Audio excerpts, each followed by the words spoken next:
Sugi sawa sugi pari sugi sapi sugi bebek sugi pari sugi santri sugi rezeki salatullah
kata guru-guru saya, lahirnya Nahdlatul Ulama sebab-sebabnya dulu di saat yaitu Jazirah Arab ada yaitu pemikiran-pemikiran yang mana pemikiran itu bertentangan dengan kita Ahlu Sunnah wal Jamaah.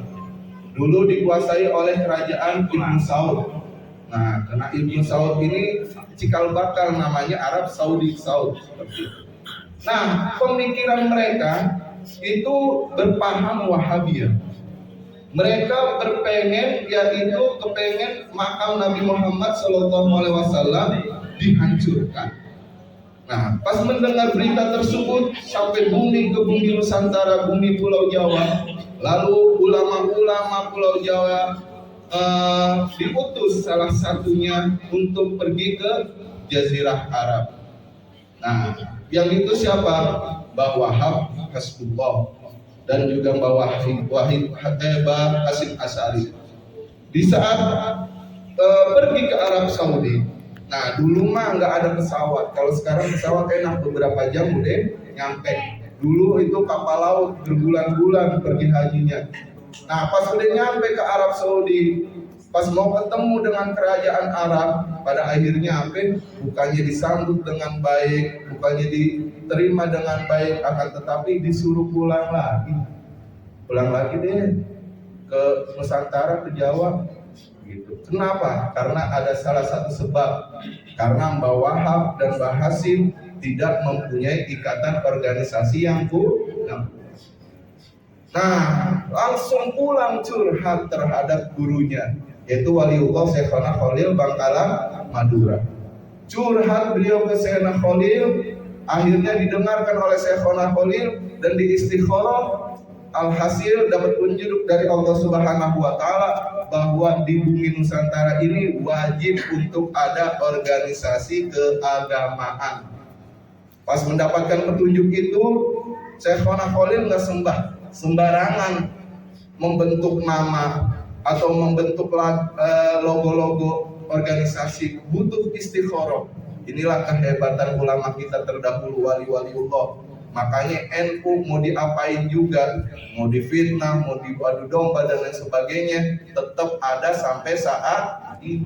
1 abad lewat, Masya Allah. Kalau bukan wali yang buat, pasti udah hancur NU. Seperti itu. Nah, NU pada akhirnya lahir tahun berapa? Tanggal 31 Januari 1926. Yang jadi pertanyaannya, duluan NU apa duluan kemerdekaan Indonesia? NU, Masya Allah. Nah, NU ini mempunyai anak. Kalau bahasa kita nih orang-orang kampung lah gitu ya. Ini anak, tetapi kalau bahasa organisasi namanya BANOM, Badan Otonom. NU mempunyai BANOM, yaitu salah satunya Gerakan Pemuda Ansor. Nah, ini khusus pemuda-pemuda laki-laki. Kalau perempuannya apa? Fatayat. Kalau pelajar perempuan namanya IPPNU. Kalau pelajar laki-laki namanya IPNU dan lain sebagainya. Nah, Gerakan Pemuda Ansor dulu namanya bukan Gerakan Pemuda Ansor, namanya adalah ANU. Kalau orang dulu kalau nulis U itu tulisannya O sama E. Jadi tulisannya ANO gitu. Bahasanya sebutannya ANU. Apa itu ANU? Ansor Nahdlatul Ulama. Lahir pada tahun berapa? 24 April 1934. Lalu selang beberapa tahun kemudian, 2 tahun kemudian, kongreslah ANU yang kedua di kota Malang.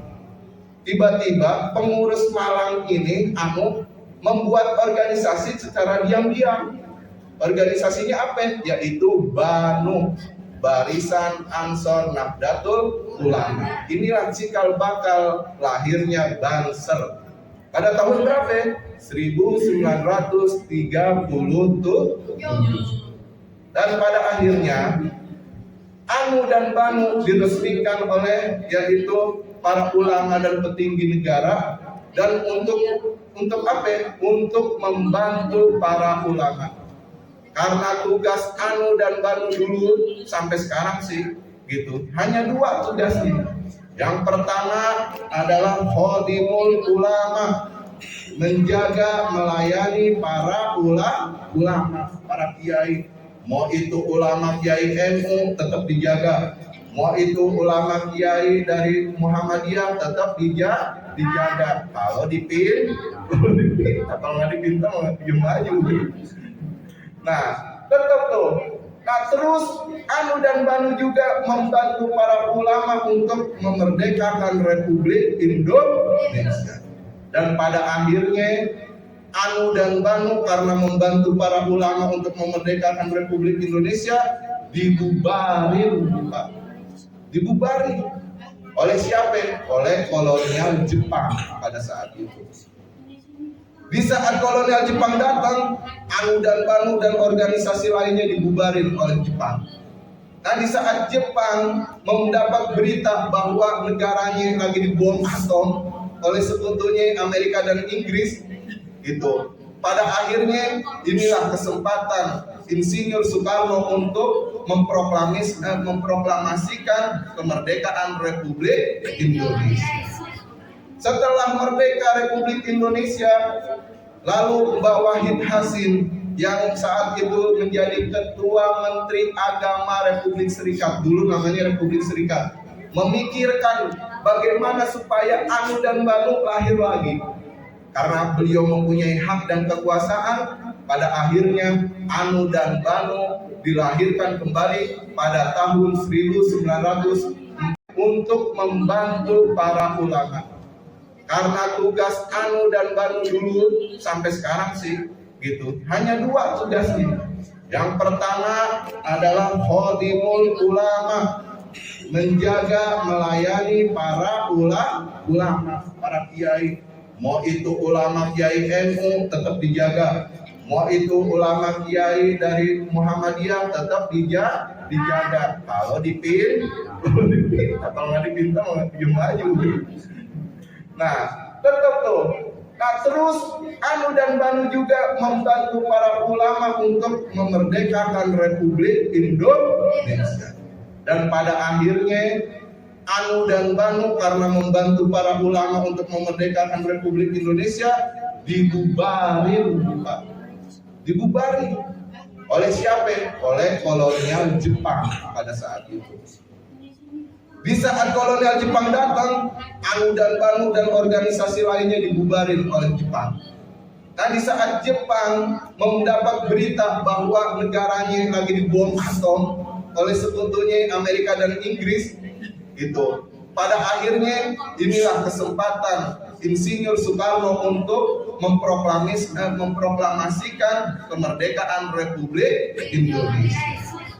Setelah merdeka Republik Indonesia, lalu Mbak Wahid Hasim yang saat itu menjadi Ketua Menteri Agama Republik Serikat, dulu namanya Republik Serikat, memikirkan bagaimana supaya Anu dan Banu lahir lagi. Karena beliau mempunyai hak dan kekuasaan, pada akhirnya Anu dan Banu dilahirkan kembali pada tahun 1949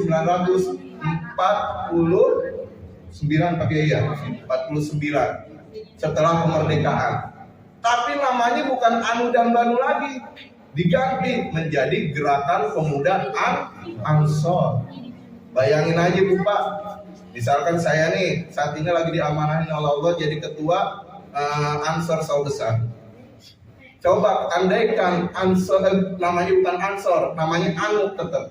Rizal Muzaki, ketua organisasi Anu. Ayo, keder deh. Organisasi apaan Rizal? Anu apaan? Kan bahasa Jakarta Anu itu apa? Itu kan? Gitu. Ini keder nih. Alhamdulillah tahalus binikmat bertawasilannya Mbak Wahid Hasim, bapaknya almarhumlah Gus Dur, lalu diubah namanya menjadi Gerakan Pemuda Ansor. Nah, menjadi kader Ansor, menjadi kader Banser itu harus mempunyai prinsip 3. Apa prinsip 3? Yang pertama, ukhuwah Islamiyah, peduli terhadap sesama umat Islam. Yang kedua, ukhuwah wataniyah, peduli terhadap sesama warga negara Indonesia. Dan yang ketiga, ukhuwah insaniyah, peduli terhadap sesama manusia. Mau berbeda agama, mau berbeda negara, tetap wajib kita bantu selagi dia manusia. Nah, 3 prinsip inilah. Dan kelahiran juga Gerakan Pemuda Ansor itu terlahir dengan 3 dimensi. Yang pertama, dimensi keislaman, karena Ansor adalah menjaga para ulama. Di samping itu juga menjaga amaliyah Nahdlatul Ulama. Seperti itu. Supaya amaliyah Nahdlatul Ulama kayak tahlilan, kayak maulid Nabi, kayak ziarah kubur dan lain sebagainya harus tetap ada di bumi Nusantara. Inilah tugas kami NU maupun Gerakan Pemuda Ansor untuk menjaga amaliyah Nahdlatul Ulama. Bayangin aja, sekiranya pengurus PCNU nggak ada, pengurus Ansor nggak ada, tapi amaliyah warga masyarakatnya tetap amaliyah NU. Lama-kelamaan orang bakal lupa apa sih NU, apa sih Ansor, karena tidak ada pengurus nih. Makanya pesan guru saya, Rijal, nanti kamu setelah nikah wajib untuk masuk struktural NU. Dulu mas saya nggak punya pikiran, ngapain sih masuk struktural NU? Gitu, keluarga saya aja NU, terus amaliyah keluarga saya, lingkungan saya juga NU, ngapain masuk NU? Ternyata setelah dipertemukan oleh guru dijelasin bahwa struktural dan kultural itu harus seimbang. Dan yang kedua apa? Dimensi apa? Kebangsaan. Nah, ini tugasnya Banser, walaupun banyak fitnahan berat. Nah, Banser menjaga gereja bukan sembarangan menjaga gereja, tetapi Banser menjaga gereja karena menjaga Indonesia. Sebelumnya Banser nggak jagain gereja, karena dulu itu banyak terjadinya bom yang terjadi, sampai ada bom Bali dan lain sebagainya. Gereja-gereja kalau ada Natalan dibom. Nah, Nah, ini merusak nama citra Islam. Makanya Al-Maghfurlah Gus Dur memutuskan bahwa setiap hari Natal Banser wajib untuk menjaga gereja. Karena kenapa? Karena supaya membungkam mulut-mulut mereka bahwa Islam bukan seperti itu. Islam adalah seperti ini. Islam adalah rahmatan lil alamin. Maka Banser menjaga gereja adalah untuk menjaga Indonesia. Dan yang ketiga, dimensi apa? Dimensi kemanusiaan. Kita Gerakan Pemuda Ansor dan Banser wajib untuk menolong, yaitu manusia atau masyarakat umat tanpa memandang agama, tanpa memandang ras, tanpa memandang suku. Selagi dia manusia, selagi dia orang Indonesia, wajib untuk kita tolong. Nah, inilah sejarah singkat yang sudah saya paparkan. Saya tidak bisa memberikan lebih dari sejarah NU maupun Gerakan Pemuda Ansor, tetapi dalam kesempatan yang mulia ini saya hanya ingin mengajak, hanya ingin merangkul pemuda-pemuda yang ada di wilayah. Nah, minimal itu 2 hari, boleh lebih. Nah, kami dari Ansor Kecamatan Sawbesar insya Allah akan mengadakan PKD-nya yaitu di Bogor, Jawa Barat. Jadi di luar wilayah Kecamatan Sawbesar. Dan pada tanggal 31 Mei sampai 2 Juni. Jadi kalau bapak-bapak, ibu-ibu yang mempunyai pemuda nih, laki-laki bukan perempuan. Kalau perempuan tak kaya, laki-laki silakan rayu anaknya untuk masuk organisasi Gerakan Pemuda Ansor. Insya Allah Pak, kalau misalkan anak ibu masuk organisasi Gerakan Pemuda Ansor, sudah sibuk dengan organisasi keagamaan, insya Allah minimal punya rank. Jadi nggak bakal kebawa arus pergaulan yang ada di lingkungan ini. Gitu. Awalnya nih, sekarang ceplas-ceplas sarung, habis ceplas-ceplas sarung, petasan. Nah, habis petasan lama-lama saja. Ini bulan suci Ramadan sekarang banyak kayak gitu. Pembagian takjil, ujung-ujungnya tawuran. Nah, mudah-mudahan dengan keberkahan anak ibu masuk organisasi mempunyai rem minimal untuk yaitu tidak terbawa arus organisasi, yaitu pergaulan bebas yang ada di lingkungan. Nah, insya Allah keberkahannya dapat tuh. Kalau udah ngomongin keberkahan kata Ustaz Dedi, itu nggak bisa diukur dengan akal sehat manusia. Itu mah urusan Allah Subhanahu wa Ta'ala. Nah, insya Allah dengan kesempatan ini saya juga mengajak para jamaah untuk merayu anak-anaknya, karena kami Gerakan Pemuda Ansor di bulan suci Ramadan ini itu rutin tarawih keliling, sosialisasi PKD.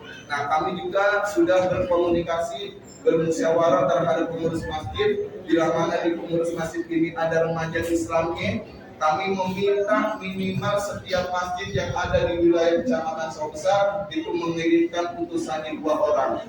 Seperti itu. Dan insya Allah gratis Bu, tanpa dipungut biaya apapun. Yang penting anak ibu mau ikut pelatihan, naik bis tinggal berangkat ke Bogor. Nah, kalau berminat insya Allah tinggal hubungin Bapak Ustaz Ketua ya, Ustaz Haris. Nanti Ustaz Haris akan berkomunikasi dengan saya. Nah, alhamdulillah Ustaz Haris juga pengurus NU Kecamatan Sawbesar seperti itu. Nah, mudah-mudahan dalam kesempatan ini saya tidak mau menyanyiakan, saya ingin meminta doanya kepada para jamaah semua. Maka dulu kalau dalam kesempatan kayak gini jangan pernah lewatin minta doa. Apalagi di sini itu lebih dari 40 orang. Nah, mudah-mudahan dengan wasilahnya kemudian berbakat suratul Fatihah, segala cita-cita kami Gerakan Pemuda Ansor maupun pengurus Masjid Baitul Muttaqin dimudahkan oleh Allah Subhanahu wa Ta'ala. Gerakan Pemuda Ansor dibanyakin oleh Allah Subhanahu wa Ta'ala. Ini juga Baitul Muttaqin dibanyakin oleh Allah Subhanahu wa Ta'ala. Sehingga orang yang ingin saya kunjungi sebagai donatur dibuka hatinya oleh Allah Subhanahu wa Ta'ala. Ala dunia walakiatin salihah wa hadratin Nabi Mustafa Muhammad sallallahu alaihi wasallam khususan ila awal wal jasadi man matur fi hadikin masjid Jami Baitul Muttaqin. Allahumma barik lana fi umrina wa barik lana fi rizqina wa barik lana fi alaina nas'aluka al-ijabah bi sirril Fatihah. Bismillahirrahmanirrahim.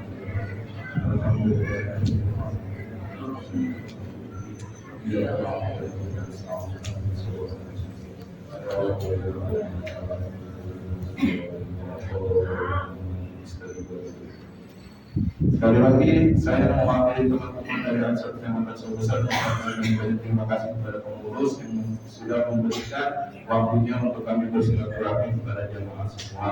Dan yang kedua, kami mohon maaf yang sebesar-besarnya bila mana kedatangan kami memakan waktu istirahat yang dari para jamaah semua. Kami minta ikhlas ridhonya untuk dimaafkan. Mungkin itu saja yang bisa kami sampaikan. Kurang lebihnya mohon maaf. Wassalamualaikum warahmatullahi wabarakatuh.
warahmatullahi wabarakatuh.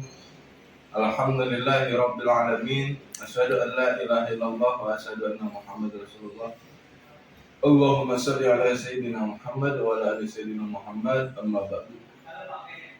Saya Rizal Muzakir Baik SPD selaku Ketua Pimpinan Anak Cabang Gerakan Pemuda Ansor Kecamatan Sawah Besar mengucapkan banyak-banyak terima kasih kepada ketua dan pengurus masjid sewilayah Kecamatan Sawah Besar yang telah kita kunjungi dalam agenda Tarawih keliling selama bulan suci Ramadan 1445 Hijriah 2024 ini.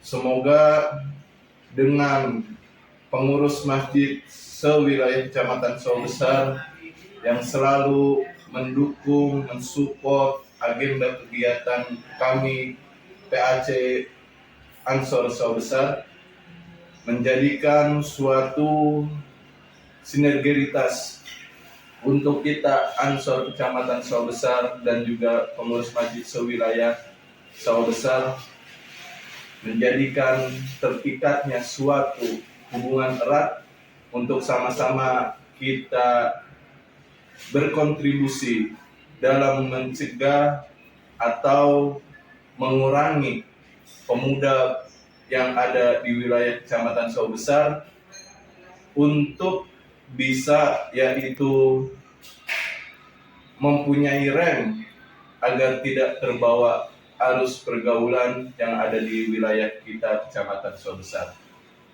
Semoga juga kita pimpinan anak cabang Kecamatan Sawah Besar mempunyai agenda PKD yang insya Allah akan dilaksanakan pada 31 Mei sampai 2 Juni yang insya Allah juga akan dilaksanakan di Bogor, Jawa Barat. Kami meminta ikhlas ridhonya kepada seluruh masjid yang ada di wilayah Kecamatan Sawah Besar untuk bisa mengirimkan yaitu remaja Islamnya minimal 2 orang dalam satu masjid. Insya Allah dengan pemuda kita dilibatkan dalam organisasi keagamaan yang namanya Ansor, insya Allah itu menjadikan suatu keberkahan untuk kita punya kampung tercinta Kecamatan Sawah Besar dan juga keberkahan untuk keluarganya yang mana anaknya mengikuti yaitu pelatihan di Ansor Kecamatan Sawah Besar. Insya Allah mendapatkan doa dari para kiai, wabil khusus yaitu Muassis Nahdlatul Ulama, sehingga kita semua meninggal dalam keadaan husnul khatimah. Sekali lagi, saya hanya bisa mendoakan yang terbaik untuk para pengurus masjid sewilayah Kecamatan Sawah Besar. Tidak bisa membalas apapun, melainkan hanya doa yang terbaik untuk semuanya. Semoga kita semua bahagia, selamat di dunia, terlebih-lebih di akhirat. Amin, amin, ya Rabbal Alamin. Dalam momentum bulan suci Ramadan ini, saya mewakili sahabat-sahabat Ansor Kecamatan Sawah Besar mengucapkan minal aizin wal faizin, mohon maaf lahir dan batin. Semoga kita semua kembali fitri seperti yaitu lahir seperti bayi yang baru lahir, sehingga kita kembali menjadi orang-orang yang insya Allah mendapatkan predikat bertakwa kepada Allah Subhanahu wa Ta'ala. Mungkin itu saja yang bisa saya sampaikan dalam video ini. Terima kasih atas perhatiannya. Usikum manafsi bitaqwallah, wallahul muwaffiq ila aqwamit thoriq. Assalamualaikum warahmatullahi wabarakatuh.